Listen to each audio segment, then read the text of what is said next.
to integrate the value in data. Google Earth came along, you know, we were just developing our company, and suddenly there was imagery and it was free. We used to provide a lot of data for urban planning and things like that, and so there's been a complete change in terms of how we provide data, but convincing private sector, but also the government sector that they need more than just a Google Earth sort of strip. You know, we know that you know, there are kinds of roads, and we're talking about feasibility studies, we're talking about preliminary designs as well, SDF and satellite data which is downloaded with QGIS and that sort of thing, and you know, so the standards of what we find is that the standards of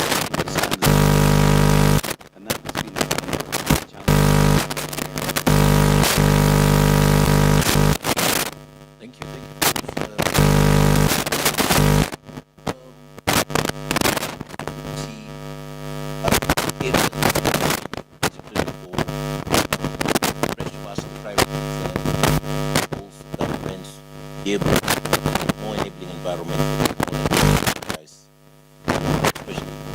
supported by Space Science. Yeah, so good afternoon, everyone. My name is Kimalat. I'm the CEO for ASEC, which is the Association of Startup and SME Enablers of Kenya. And just before I go into answering your question, just a bit of statistics, you know.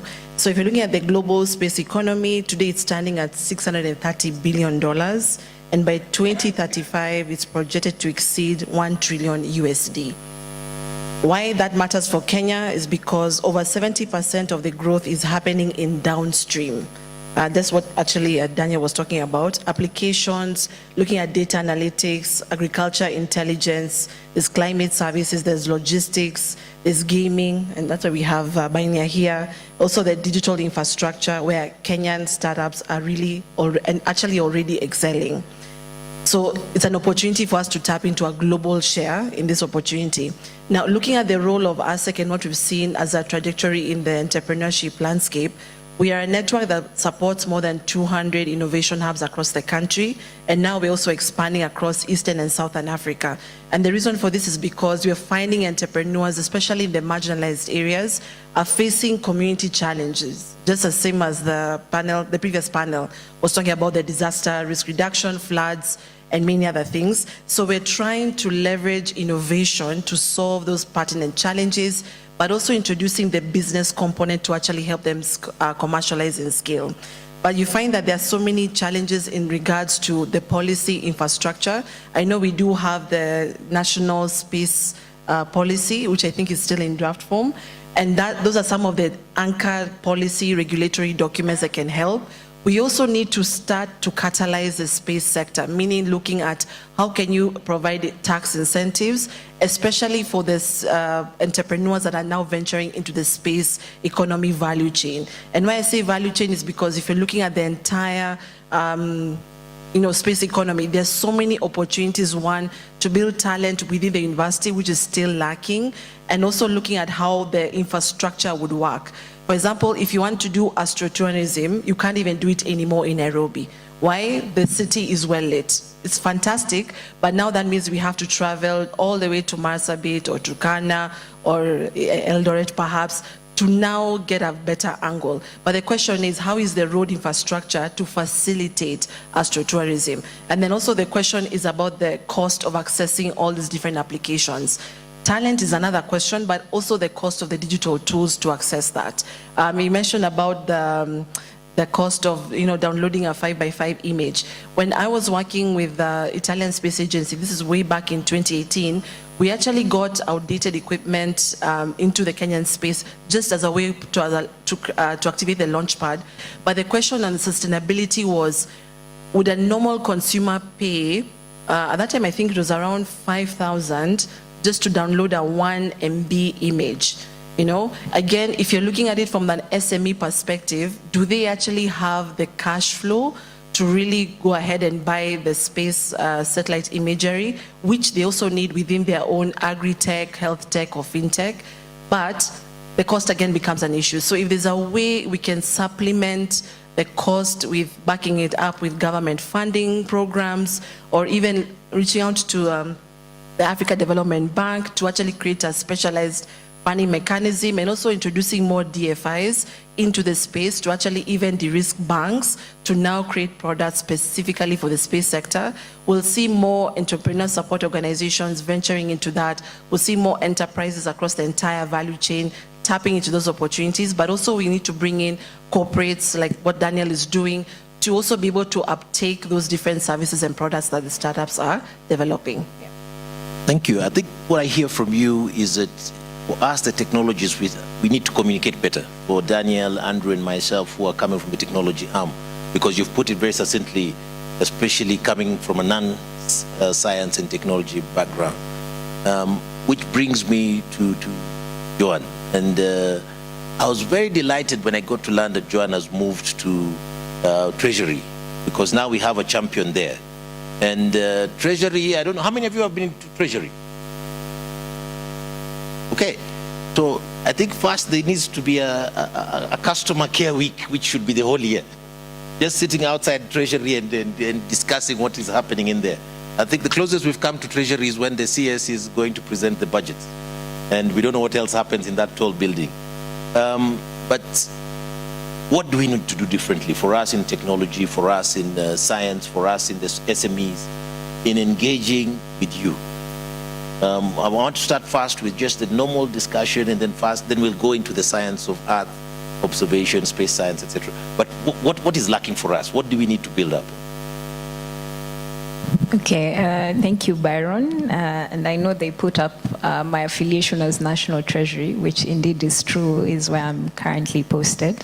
But I would like to speak in my capacity as a practitioner of space governance in Kenya. I'll answer your question though. My observation is that there's a lack of a clear communication framework between private sector and the government. And I say this also because, well, I've moved to the Treasury building, but before that, for 5 years, I did public-private partnerships. And the PPP Directorate is still part of the National Treasury. And what I observed is that we were able to move projects faster because there's a framework under the PPP Act that allows us to directly interact with the private sector. However, for the rest of government, because our style and line of business is different, that is public sector versus private sector is profit-driven. And while the public sector is about the social contract that so I was very much involved in the setting up the agency from scratch. And I must say that it was quite a steep learning curve. Suffice to say, in 2025, we have a fully functioning agency. What I noticed about the private sector is that there seems to be this kind of, shall I say, reluctance or fear, if I may, to engage. And during my time there, because I was the chair of the governance committee and dealing a lot with the legislation development, policy development, one of the things I would keep saying in forums like this is the space agency exists precisely for you as private sector to be able to communicate. So let's move back to Treasury. How many of us prepare public memoranda when there are issues of concern?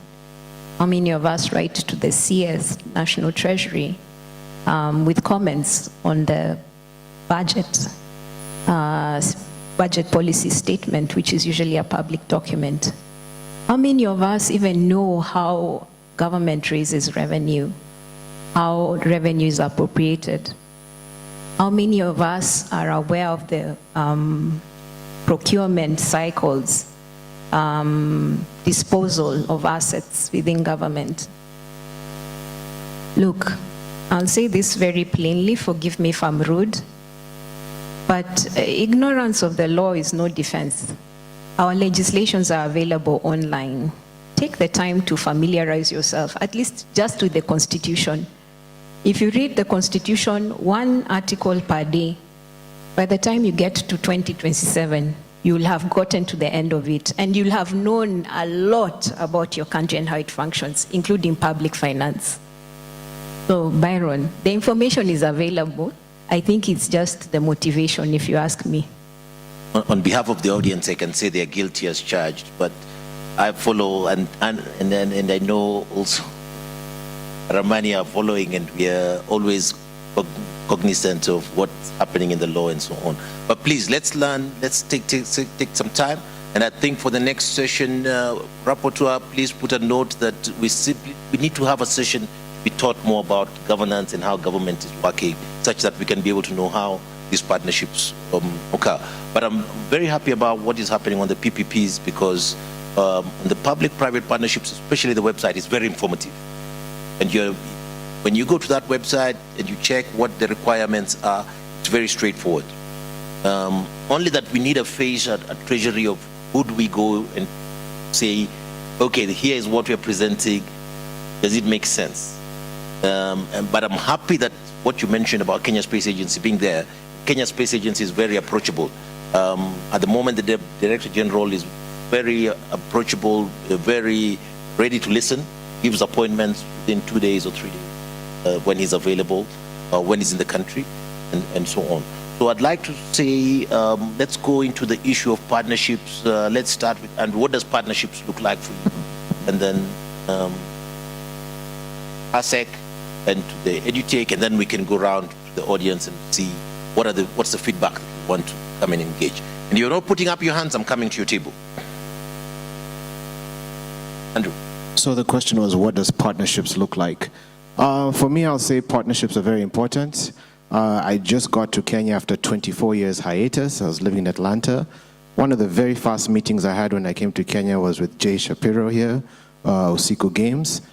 Very big partnership, because for us, speaking about esports and how we engage with this sector is simulations, right? In Atlanta or any esports tournament I went to in the US, I came to find that a lot of these events have the United States Space Force. This is the youngest, the newest military agency in the US, and one of the initiatives is majority of their hires are gamers, because gamers have this high twitch capacity, and also the other thing is they think very, very fast. So for me, as I came to the country, some of the partnerships I'm looking for is like the game developers, the people who create this simulated environments that will educate us about space. One of the things I also would have loved to learn about was that we were shooting rockets in space in the 70s. These are the things that should be pushed into the education sector. So partnerships with the Ministry of Education is very important, so that we can tell the importance of who we are as a country. Kenya is very important. Now that Elon Musk is catching rockets out of space, countries are looking to compete to have a spaceport. So partnerships with Kenya Space Agency is also very important, because the people who will be managing these spaceports are the Gen Alphas.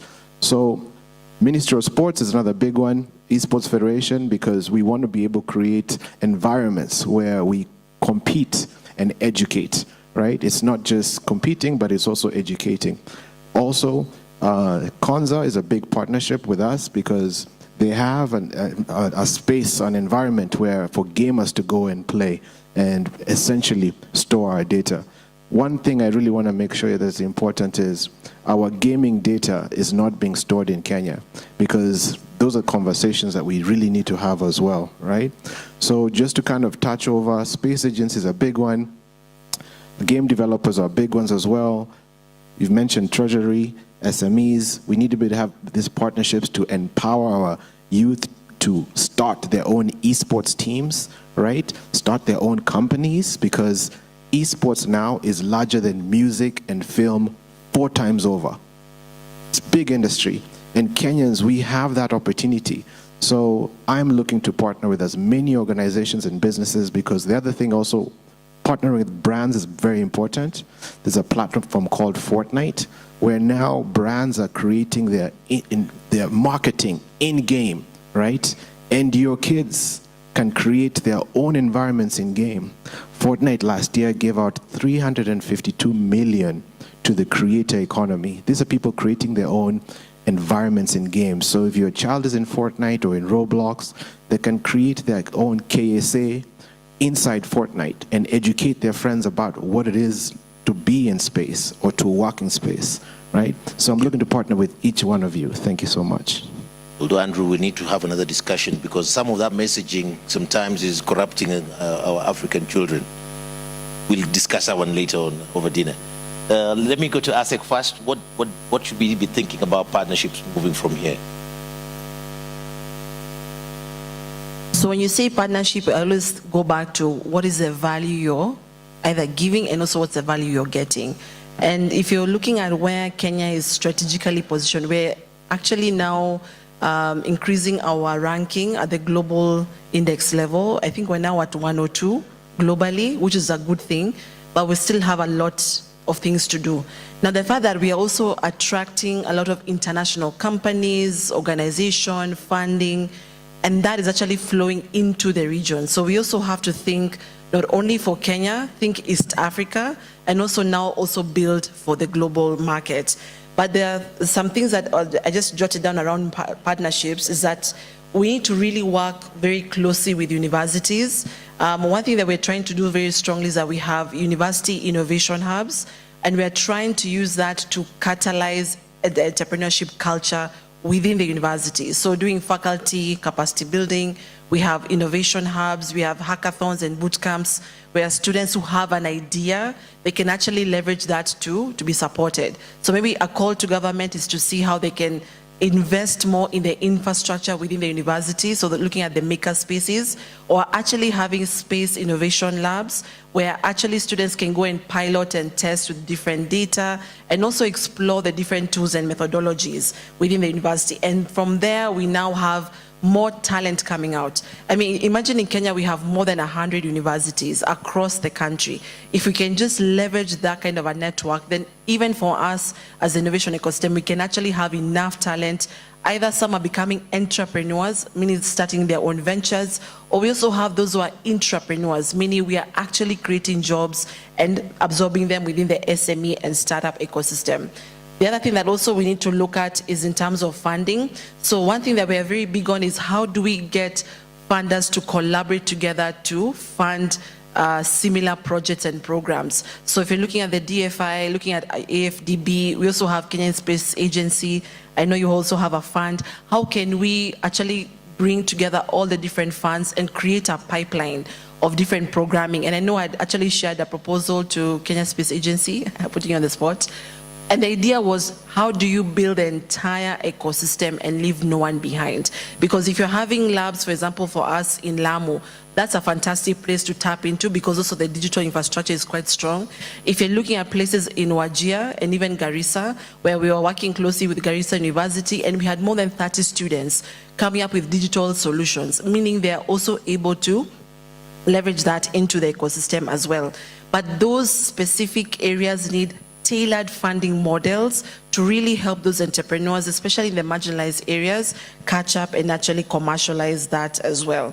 An example, if you look at the university... I'll catch you because what I would like to hear more is how do we get that funding together? How do we approach this and put that, instead of saying we want to get funding, we need to be able to say, program together and now approach the grants. We should not wait for the grants to be called. We should be going to Treasury with a proposal ready. So then, wait, let Joan come back. Daniel, I'll jump you. Joan, what are the winning proposals? The proposals, forget about the big ones, like which Mzee Loken there comes with, like Abil and so on. What would a small proposal and successful one look like? Okay. That's a bit of a difficult question because... Let's go with the 3 top items. So what value ticket size are you looking at? Let's go even with 1 million equivalent to US dollar or euro.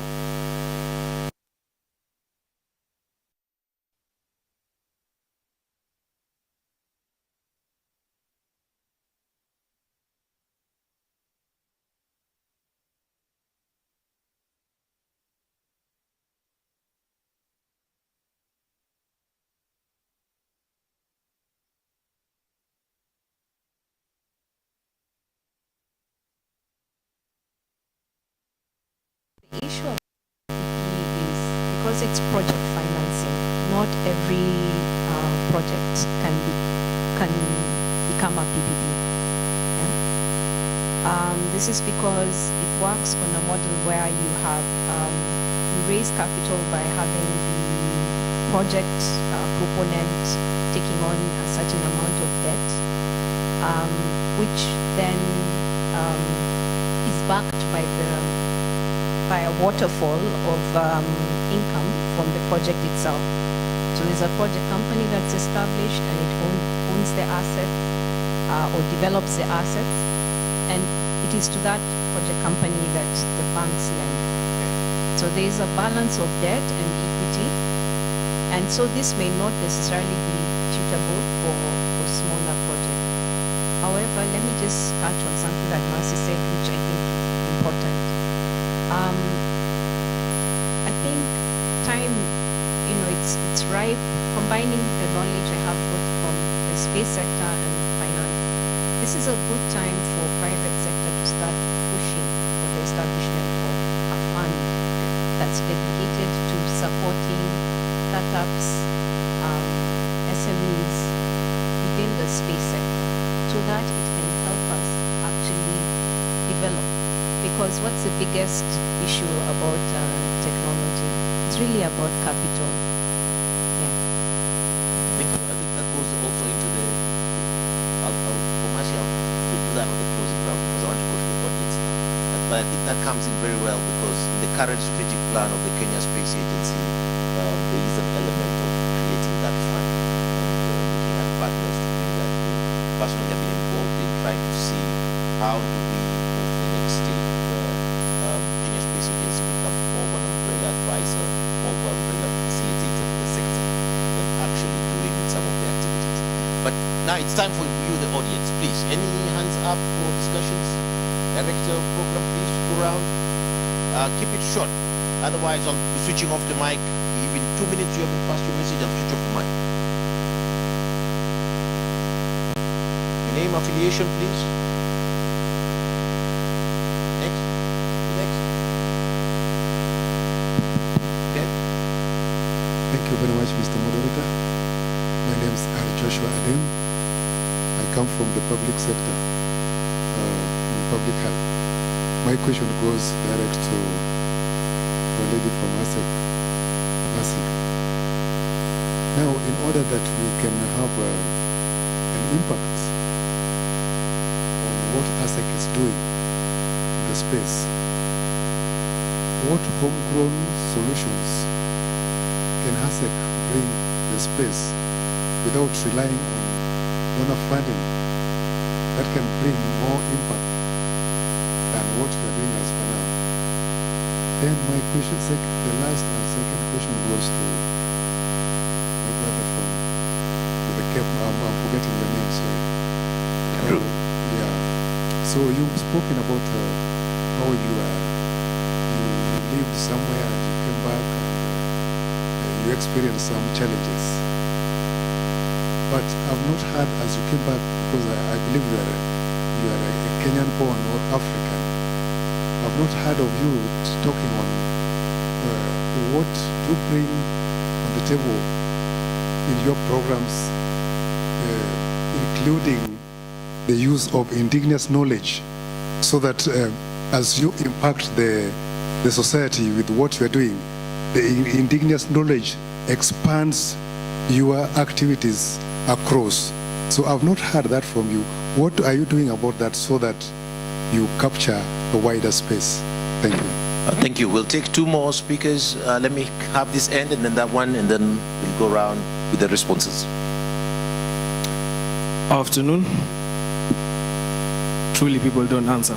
So my name is Stephen Kafui. Affiliation, I'm just strictly an observer and someone with interest in the space. So mine are observations, not even questions. The first one being with the new age of how things are going, and this is an innovation investment forum, of course. Are we looking into frameworks for new age transactions, especially with the new generation that's coming, that's into cryptocurrencies, I think, and to grow is into blockchain now. So I think that's a way Madam Joanne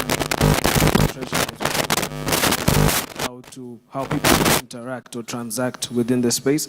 The second one also comes in terms of partnerships with government. I was speaking to a lady from Konza Technopolis outside, and they say they're an SEZ. So is there a provision for some of these innovations to be domiciled within these structures of governance that will give advantage to innovators in the space? Thank you. Thank you. On that end, Director. Thank you. I am Mongari Okiro, a lawyer with Next Gen Policy Institute. For me, I wanted to ask ourselves and consider the question of incentive, especially when it comes to funding, capital, and all these things we're talking about. What's the incentive for, let me contrast it. There's incentive for the government to have a PPP for Mauri Roni Road because many users will use that road and the CRBC will recoup their investment. That's the incentive. Secondly, when it comes, for example, to gaming as an example, there's incentive for government to do a stadium because the population, or rather the people, will, see that as development, as compared to what you'd see in technology and the space sector's development. So, what is the incentive that we are giving government? Because at the end of the day, government is responsible for the social contract. So what is the incentive of government then to actually put funding to these brilliant ideas, looking as we have 67 to 68% of our GDP funding debt? And if today the president was to decide between funding education, between funding health, and between funding space innovation, clearly space innovation would take 0.something%, and these other sectors would take a lot. And also on PPPs, another concern I had is the private sector looks to recoup the investment again. So what is the incentive for the private sector to actually put their funding to these things as compared to what they do in other areas? Thank you. Thank you. As we go on to those feedback criteria, first I'd like Madam Joan of Kenya Space Agency to say a bit of what KSA is doing in terms of communicating their model and engaging with the private sector. Madam Joan, please, at the back. Please, Director, take the microphone.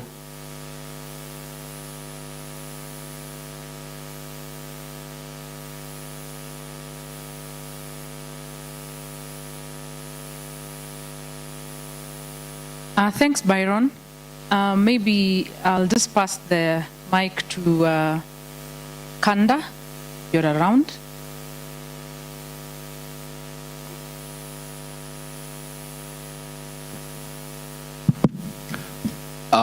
Thanks a lot, Byron. Yes, indeed, it's very important to let our stakeholders know, and maybe those who are new to us, to know what we are doing. Well, our mandate as the Kenya Space Agency is to promote, coordinate, and regulate space-related activities in the country.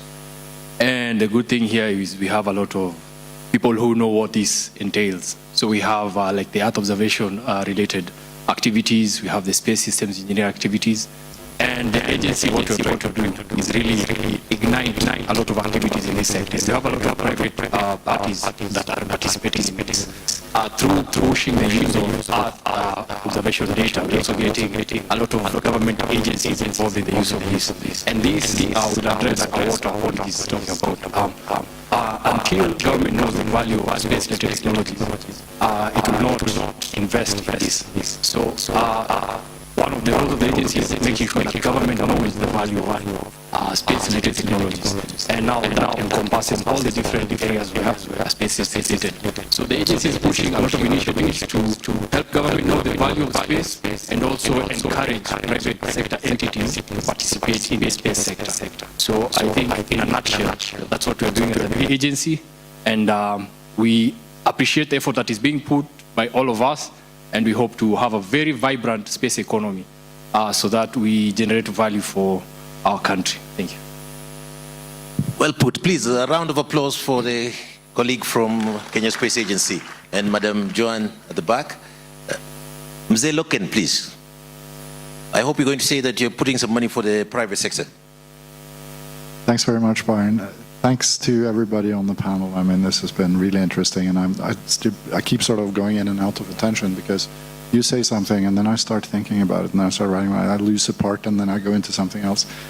I have so many questions, but I just want to ask one, and that is to you, Mercy, if you don't mind. So you talked about the pipeline, you talked about communities, etc., and of the private sector. And private sector is very important, obviously. It's something that is kind of budding when it comes to space here, and we heard the objectives also from the KSA, which are very clear. My question to you is, pragmatically, for you to reach your objectives and for your organization, for ASEC to reach its objectives, what are the big opportunities, and above all, what are the big challenges or obstacles, and how could they be addressed? Thank you. I think due to the interest of time, okay, well, I'll take one more, and then, but due to the interest of time, I'll allow all the panelists to give a response, and then we'll take this also online. Director, probably we should have a session of this online in another 1 week or so to do the engagements. Thanks so much for squeezing it in. I want to sort of continue my fellow Mzee's question. Mercy, you mentioned in your speech quite proudly, that Kenya has over 100 universities, right? But we actually rank 8th in Africa on a per capita basis. In Nigeria has more than double the university investment that we do as a country. And so, Joan, if I can ask you to put on your Treasury hat for a moment, right? You suggested the idea of a fund for supporting private partnerships in the space sector, right? My understanding is in the last 7 days, Treasury has just gotten a windfall of $4 billion between a couple of deals, right? So how do we as a sector influence Treasury to make that happen and invest more in universities and in the space sector? Excellently put. So let's start with Andrew, and then Ramani, and then ASEC and Joan can close the discussions. Andrew. Thank you for the question. So you asked what I've done, and I will answer in a couple of ways. So the first thing I did when I came to Kenya was to take 100 gamers to Konza. The reason I took them there was twofold. One, to engage them on the opportunities that are within our sector, our government, where Konza has the data centers, why they should have gamers and job opportunities that we can create today.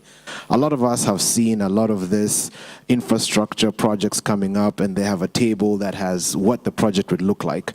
The first thing I pushed and tasked them was, instead of having this general boxes, 3D printing is something that we are engaging our gamers in doing. So those buildings should be actual replicas, one-to-one, 3D printed of what they should look like. So I pushed them to said, that's one point.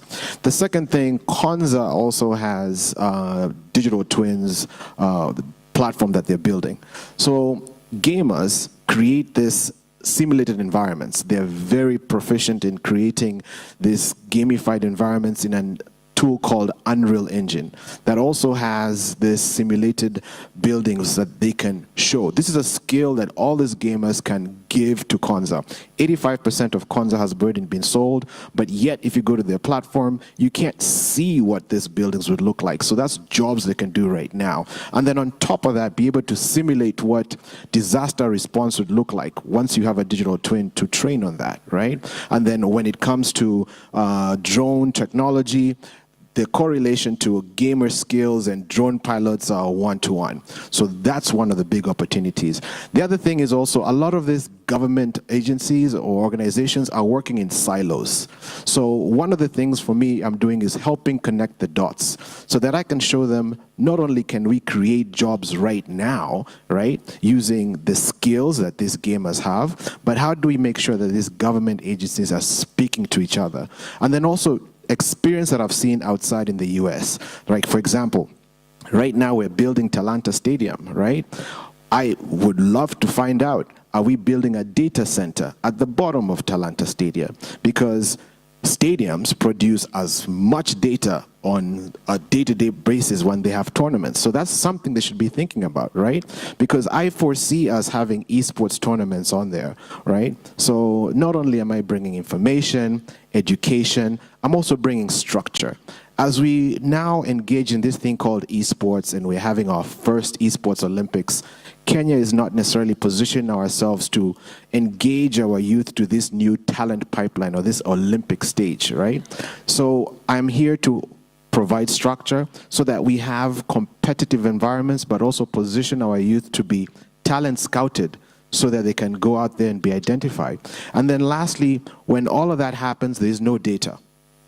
When I'm coming from Atlanta, people are saying, Andrew, we want to be able to support an esports team. But when you go online, none of our gamers have their information or their data. I'll give you a very simple thing. I'm sure most of you have kids who are gamers. UAE has a golden visa. One of the caveats is that you have to have been streaming for 3 years. I've met people who've been gaming for like 10 years, never streamed before. But I understand it's how we consume data. So to answer your question, access, structure, and information is what I bring. Because at the end of the day, Kenya is positioned at a very unique place. Not only do we have 40% of the United Nations here, that means we can create games that speak to the national, to the international stage, right? On who we are and what we do, right? Beyond having a national park, we can bring people into the national park and have them experience Nairobi in a game. So esports tourism, virtually, lots of opportunities. Excellent. Excellent. I think, Kanda, we need to discuss that discussion and take it further, especially on creating those 3D models, and because the source is mapping and satellite observations and so on. So we can create a new parallel to that, part of this partnership within that fund, which Madam Joanne has spoken about. Absolutely. I want to tap into that. Yeah. Yes. And to Daniel. Daniel, what next for us? Well, I've just seen that we have an opportunity between Romani and Andrew here. All our data is used for digital twins. So we have all the cities, and we have all that data we can give you, and you can create digital twins for games. One of the things I wanted to talk about was the PPP side of it, and the question was asked, what's in it for the government, what's in it for the private sector? Well, I think in a situation, and I come very much from a private, sort of the private sector side, it's when the government has something and the private sector has something that if they work together, they can actually create a product. And a good example, which I'd love to talk to Joanne about and ask, is within the Ministry of Land's archives, we have aerial photography going back to the 40s all the way up to today. That imagery sits there, and as a hobby, Romani has been scanning those one by one and just creating digitizing that and georeferencing that image. But that is literally one image at a time, and it's something we funded ourselves, but it's not got anywhere. We haven't touched the sides. But that is our, that's our national heritage, those images are. And, if we have the expertise in order to be able to do that, to automatically scan those, georeference all of those films, and we're not talking about a lot of money. We're talking about a few $100,000, and we can digitize all of those films that sit in the Survey of Kenya in not the right environment. So we haven't got long to do it. We're running out of time. But these images are so important. And just a good example is I was comparing an image of Malindi in 1974, and today the beach has moved 800 meters. And you can't believe it that the beach hasn't moved inland, it's moved out to sea. So we've created thousands of acres of land. And I was talking at the ISK meeting the other day, and I asked all the surveyors there, who owns that land? And but that is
helping them set up their SOPs, and also building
thereby they're able to access different projects. Going to the question about the big opportunities. So if you're looking at Kenya as the landscape, there's huge opportunity in the climate tech sector, because again, Kenya is generating more than 75% green energy, and we're also feeding it back to the grid. And then also looking at the youth talent. We are so blessed with young people that are hungry to grow, but we need to tap into them and actually help capacity build them to start enterprises, or even look at forming joint ventures with other global partners to deliver the technology, the programming and services here. And then also we have digital infrastructure that we can leverage. Now, looking at some of the gaps and challenges that we have seen, because ASEC is an ecosystem builder and not necessarily implementing on the ground, we need a lot of strengthening for associations. Associations play a very key role.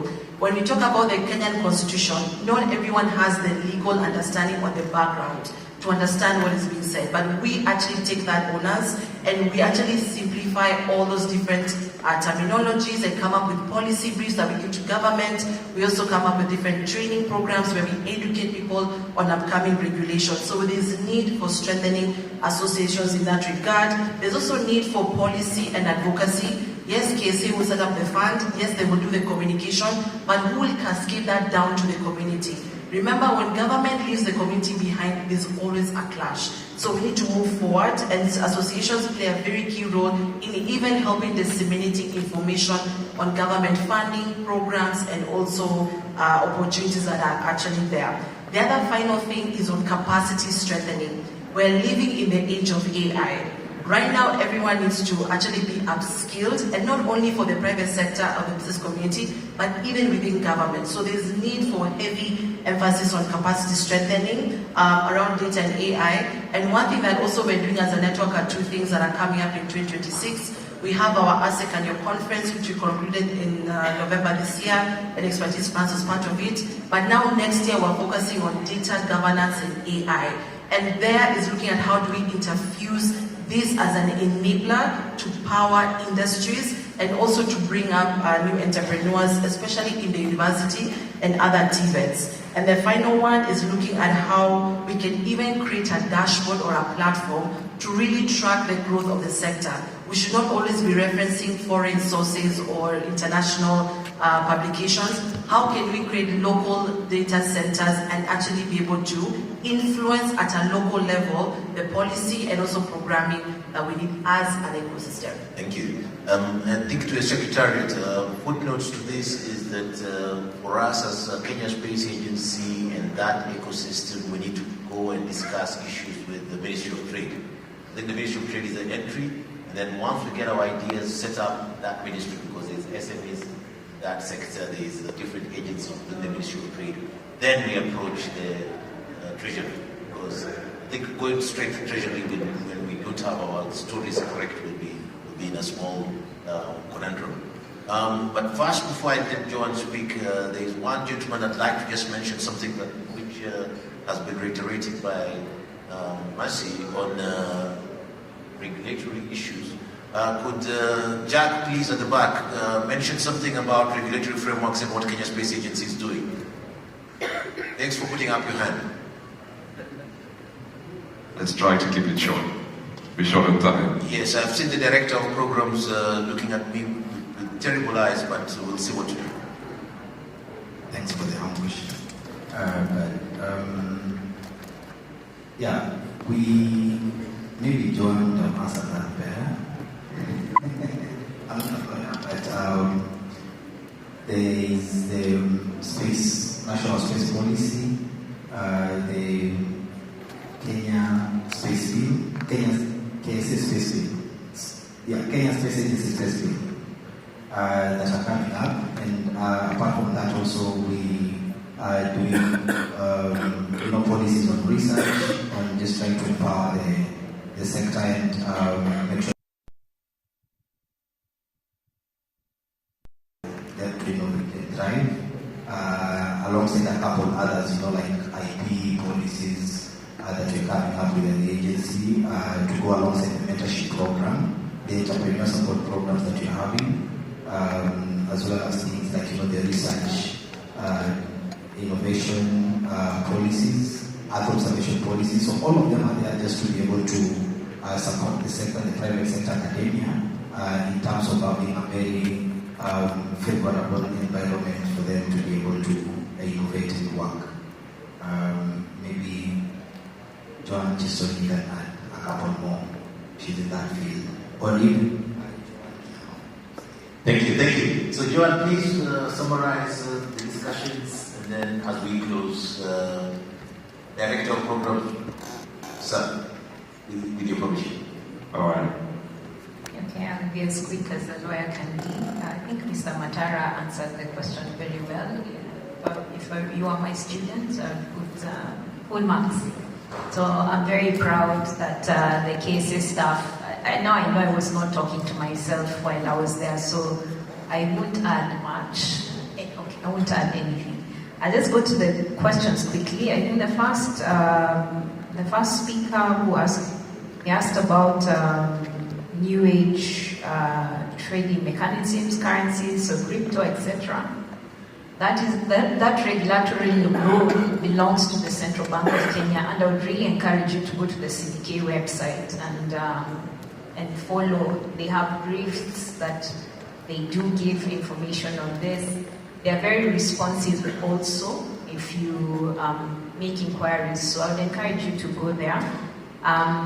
The approach that's normally used in the financial sector in Kenya is actually regulatory sandboxing, and if you are old enough to remember M-Pesa's establishment, then you know that's where it started. Before we had a regulatory sandbox to manage mobile money, and eventually we ended up having the supporting legislation. When it comes to intellectual property protection, Kenya is one of the first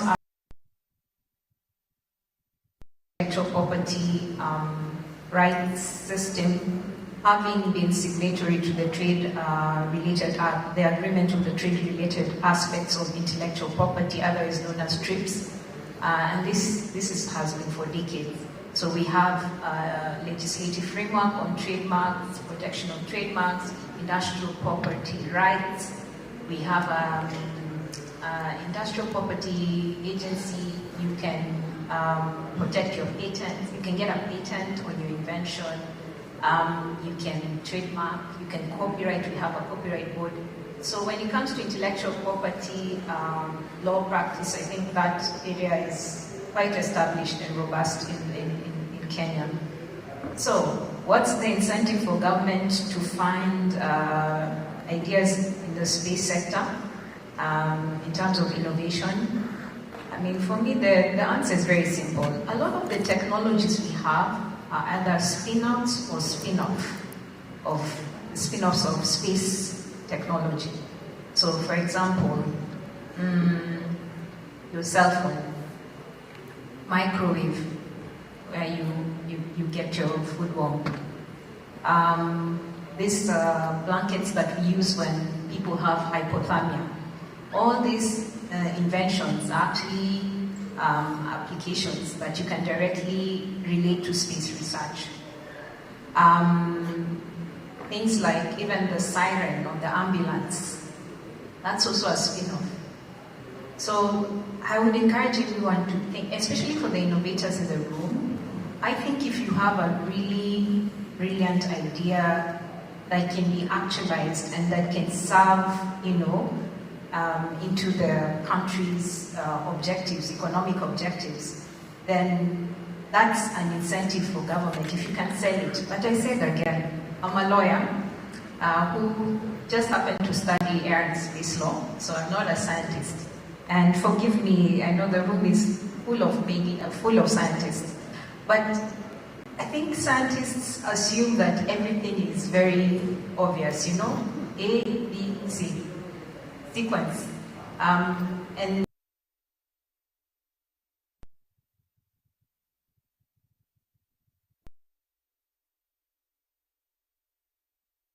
the non-space people still look at you and they think it's rocket science. Now, if you cannot read that,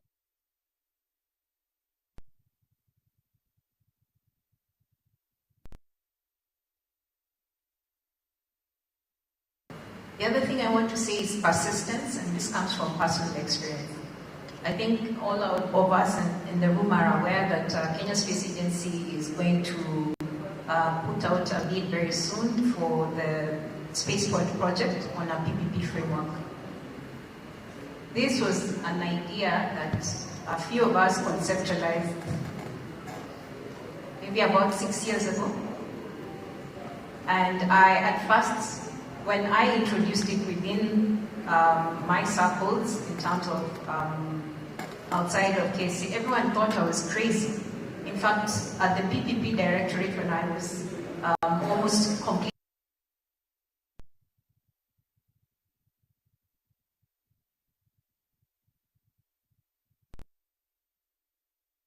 and so you have to be patient. Government is a big ship, it's not a speedboat.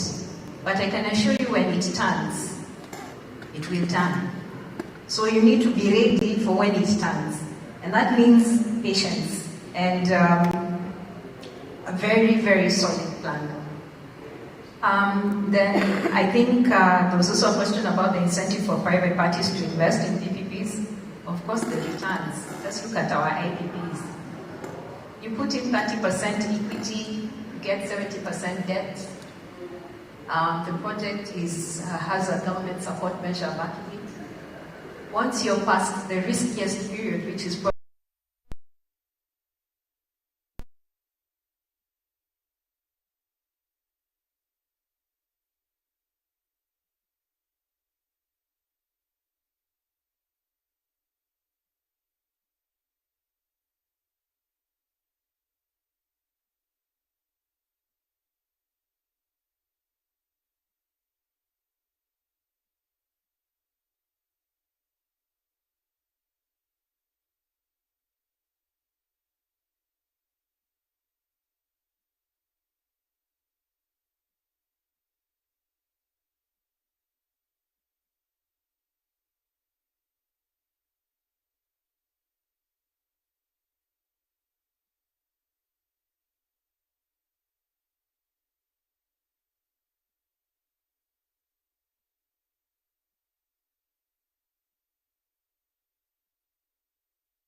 Right.